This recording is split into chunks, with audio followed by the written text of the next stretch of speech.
সৈকত নগরী দীঘা। দীঘা স্টেশনের খুব কাছেই গড়ে উঠেছে জগন্নাথ ধাম বা জগন্নাথ মন্দির।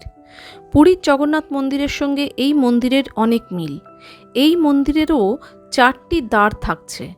উত্তর দিকে হস্তিদ্বার, দক্ষিণে অশ্বদ্বার, পূর্বে সিংহদ্বার ও পশ্চিমে রক্ষদ্বার।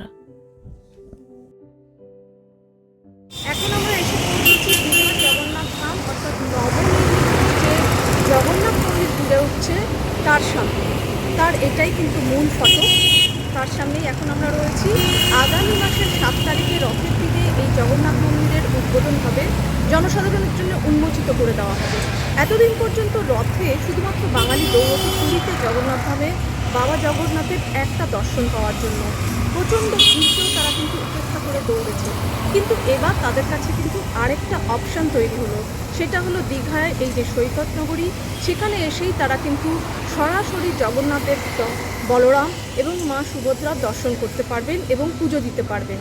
এই নতুন যে জগন্নাথ ধাম তৈরি হচ্ছে তা কিন্তু বাঙালির শুধু নয়, সারা বিশ্বের কাছে একটা নতুন ট্যুরিজম স্পট হিসেবে গড়ে উঠতে চলেছে।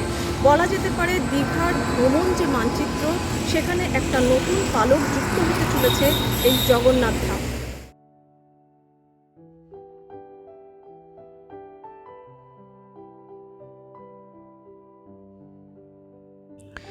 দীঘা শঙ্করপুর উন্নয়ন পর্ষদের দেওয়া 20 একর জমির উপরে জগন্নাথ ধাম বা জগন্নাথ মন্দির গড়ে উঠেছে।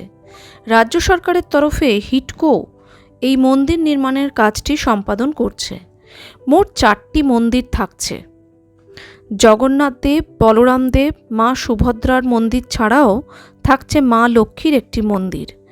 মন্দিরটি রথের দিনে অর্থাৎ 2024 সালের রথের দিনে তার দ্বার উদ্ঘাটন হবে। জনসাধারণের জন্য পুরোপুরি উন্মুক্ত করে দেওয়া হবে এই মন্দির। এই মন্দিরটি নিয়ে ইতিমধ্যেই মানুষের মধ্যে উৎসাহ লক্ষ্য করা যাচ্ছে। জানা গেছে মন্দিরটি গড়ে উঠেছে রাজস্থান থেকে আনা বেলে পাথরে, আর বিগ্রহ আনা হয়েছে গুজরাট থেকে।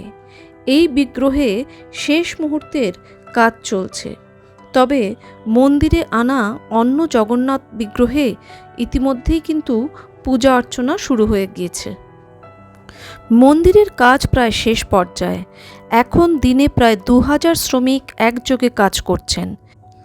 জানা গেছে প্রায় 100 জন ভাস্কর্য ও স্থাপত্য শিল্পী একযোগে মন্দিরের গায়ে বিভিন্ন কারুকার্য মূর্তি তৈরি করবার কাজে নিযুক্ত আছেন। দীঘার মন্দির থেকে এবারই প্রথম রথ বের হবে। এই জন্য 3টি রথ নির্মাণের কাজও প্রায় শেষ পর্যায়ে। মন্দির লাগোয়া রাস্তা চওড়া করার কাজও চলছে জোর কদমে। পাশাপাশি মন্দিরকে কেন্দ্র করে বেশ কয়েকটি হোটেলও গড়ে উঠেছে। জগন্নাথ মন্দিরের সঙ্গে রন্ধনশালা থাকবে না এমনটা হতেই পারে না। তাই দীঘায় যে নবনির্মিত জগন্নাথ ধাম বা জগন্নাথ মন্দির, সেখানেও মন্দিরের পাশাপাশি থাকছে অতিথিশালা ও রন্ধনশালাও। অফিসে লম্বা ছুটি নিতে না পারলে বা পকেটে রেস্তোরাঁয় টান থাকলে কম খরচে এবার থেকে অবশ্যই জগন্নাথ দর্শন করা যাবে ঘরের কাছে দীঘাতেই জগন্নাথ মন্দিরে।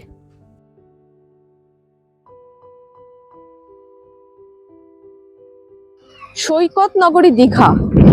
দীঘা সবসময় পরিচিত হচ্ছে সাধারণ মানুষ পরিবার পরিজনদের নিয়ে এসে সমুদ্রে দাপাদাপি করে হুল্লোড় করবে, কিন্তু এবার থেকে দেশের ধর্মীয় বা তীর্থ যে সমস্ত ক্ষেত্রগুলো আছে তাদের মধ্যেও কিন্তু দীঘার নাম গণ্য করা হবে। কারণ এখানে গড়ে উঠেছে জগন্নাথ ধাম বা জগন্নাথ মন্দির। এই মন্দিরের যে মূল মন্দিরটি, সেটির উচ্চতা পুরীর যে জগন্নাথ ধাম সেই জগন্নাথ ধামের সঙ্গে একই উচ্চতা অর্থাৎ 60 মিটার রাখা হয়েছে। পাশাপাশি এই মন্দিরের যে ভাস্কর্য শিল্পের কাজকর্ম চলছে, মন্দিরের গায়ে যে সমস্ত খোদাইয়ের কাজ চলছে, সেগুলিও কিন্তু একেবারেই অনুকরণ করা হয়েছে পুরীর মন্দিরের সঙ্গে। সুতরাং দুটি মন্দিরের মধ্যে কিন্তু বেশ কিছু সাদৃশ্য দেখতে পাওয়া যাবে। গঠনশৈলী এবং ভাস্কর্য শিল্প এই সমস্ত কিছুতে সাদৃশ্য রয়েছে, থাকবে, এটা ঠিক। কিন্তু পুরীর মন্দির যে ইতিহাস এবং ঐতিহ্য দীর্ঘ বছরের রয়েছে, সেটা সবসময় এগিয়ে থাকবে। কিন্তু সেই ইতিহাসের মধ্যেই আগামী দিনে একটা জায়গা করে নিতে চলেছে দীঘার এই জগন্নাথ ধাম বা জগন্নাথ মন্দির। ক্যামেরায় সমীরের সঙ্গে অতসী ধর, Digha Jagannath Dham, gateway to news.